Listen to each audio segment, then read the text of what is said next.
మరి హుజురాబాద్ నియోజకవర్గ ఇన్ఛార్జి ప్రణవ్బాబు గారి ఆదేశాలతో కమలాపూర్ మండలంలో మరి అతిపెద్ద గ్రామమైనటువంటి గూడూరు గ్రామంలో ఉన్నటువంటి 4 బూతులలో మరి 287 బూతులో 100% పూర్తి చేయడం జరిగింది. మరి DLO అయినటువంటి కుమాల గారిని ఈ సందర్భంగా 100% పూర్తి చేసినందుకు వారికి సన్మానం చేయడం జరిగింది.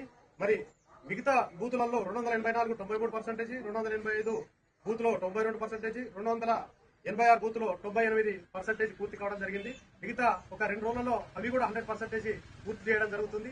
మరి ఇక్కడ చాలా చురుగ్గా సర్ ప్రోగ్రామ్ లో మరి పార్టిసిపేట్ చేస్తున్నటువంటి మా కాంగ్రెస్ శ్రేణులైన మరి పాక చంద్రబాబు గారికి, బాసిపోయిన రమేష్ గారికి, శివానందం గారికి, గాలిబ్ శంకర్ గారికి, గాలిబు నవీన్ గారికి, కొండపాక మనిషి గారికి అభినందనలు తెలియజేస్తున్నాము. మరి మిగతా గ్రామాలలో కూడా మా కాంగ్రెస్ పార్టీ శ్రేణులు బిఎల్ఓలతో సహకరించి సాధారణంత తొందరలో 100% పూర్తి చేయడానికి మా ప్రణబాబు గారి ప్రోత్సాహంతో కృషి చేస్తున్నామని చెప్పేసి తెలియజేయడం జరుగుతుంది.